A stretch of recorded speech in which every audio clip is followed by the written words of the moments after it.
Welcome to the Seller Roundtable e-commerce coaching and business strategies with Andy Arnott and Amy Wees. So in terms of what are some things to think about in terms of seasonality? I know you kind of went into that a little bit before, but Q4 is upon us. And one of the things I'm really interested in hearing is, you have a very premise on not borrowing money in order to fund the business, because that's going to affect your owner draw, or your profit.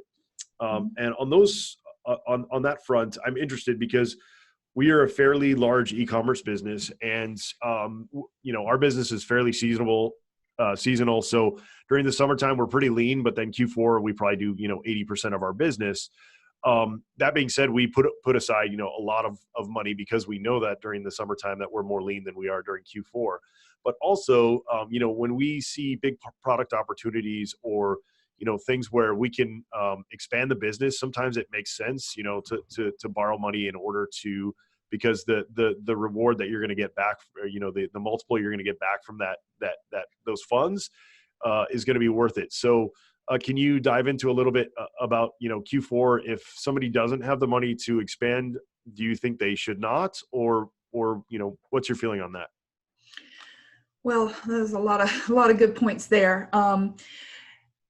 I think if your model is dialed in and you understand that you have inventory that you can purchase and it's going to turn in fairly quickly, and you're going to make good margin on it, and you're going to be able to get it into Amazon on time, then you've got things pretty well proven out, and you're not taking too risky of a bet by borrowing the money. Where I see people struggle is they're just trying to buy anything to get it in there, hopefully by the last day that Amazon will take it.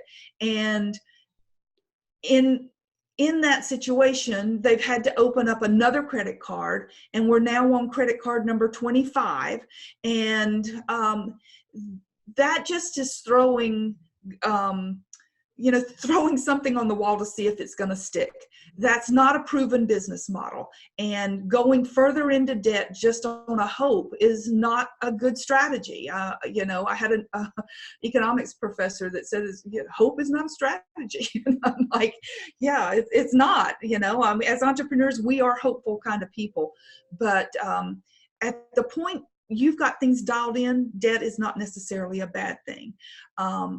Also, though, what I have seen with clients is when the business is dialed in and it's really performing, the need for debt goes way down. And by having that cash free to take advantage of many different kinds of opportunities, you're in a better position to make decisions going forward, as opposed to be paying for something you've done in the past.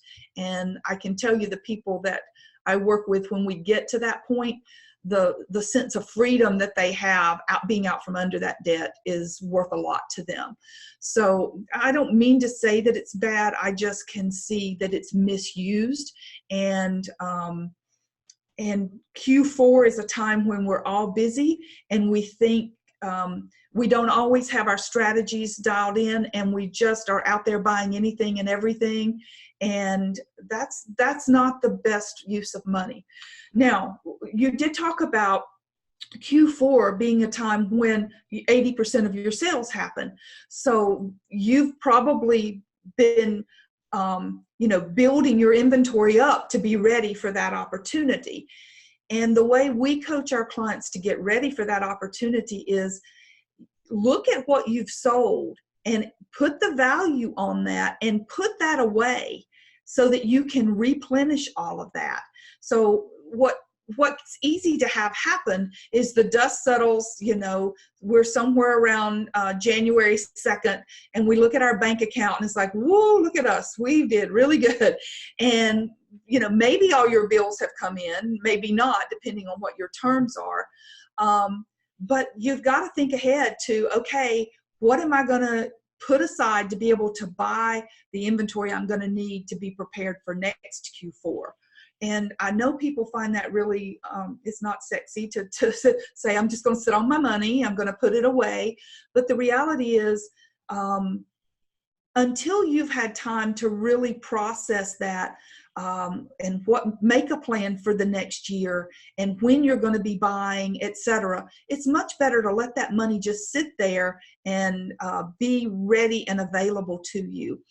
The other thing is, we recommend our clients get the money out of their operating checking accounts during Q4, because as that starts to build up and you start to see that big balance, Parkinson's law sets in and you think, I'm going to take my wife on a cruise, or I'm going to refurbish my kitchen, or I'm going to get the new computer system. We can come up with so many great ideas for how to spend that money. And so what I recommend is take it out and put it in what we call a drip account. That's just a separate bank account that you're setting aside, and you're going to use that money judiciously during the year to, either fund your operating expenses. Maybe you have decided, I'm going to grow by 10%. So some of that money needs to go towards buying new products and marketing those new products and, the collateral material you're going to have to do. So Q4 and January is not the time to be making those decisions. Put it aside, and then you'll have it to drip back into the business wherever the best use is. But if it's sitting in that bank account looking like, this is where I keep score and this is what my number is, then it easily gets spent. And I've got clients one of my clients, it has several of them, but this one particular, she has a busy summer season, and I was seeing her sales, her product just took off. And so I sent her a note. I'm like, okay, I want to change your strategy. I want you to start keeping your bank balance at $20,000. Instead of letting that number get big, take it out and put it aside. When you get $20,000, move your money. And she's like, well, why? And I said, because you'll spend it on something else and you don't need that much in operations. She goes, no, I'm not doing that. And so I pulled up her sheets, and for the 2 months prior, that account had been creeping up and her expenses had crept up too. And so even though she was totally on board, she didn't think she was doing it. It just happens. It's human nature. So let's use these bank accounts to work for us and kind of set us up for a better situation down the road. Yeah, Cindy, you made a ton of great points there. One of the main ones that is a great caveat. So some of the products that we leverage, or some of the products that we leverage for Q4 are proven products that we've, this is the 4th or 5th year that we've sold through, and every year they increase by 20%, or more.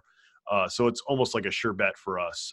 But I love how you qualified that, where, if you're taking on debt for any reason, make sure that it's going to return quickly, and that you've done your due diligence in terms of you're not just taking on debt to take on debt. I think that's fantastic. A really fantastic point. You made a lot of great points, but for me, that's one of the ones that I really latched onto that I think is a fantastic point. Thanks for tuning in. Join us every Tuesday at 1 p.m. Pacific Standard Time for live Q&A and bonus content after the recording at SellerRoundtable.com. Sponsored by the ultimate software tool for Amazon sales and growth, SellerSEO.com and AmazingAtHome.com.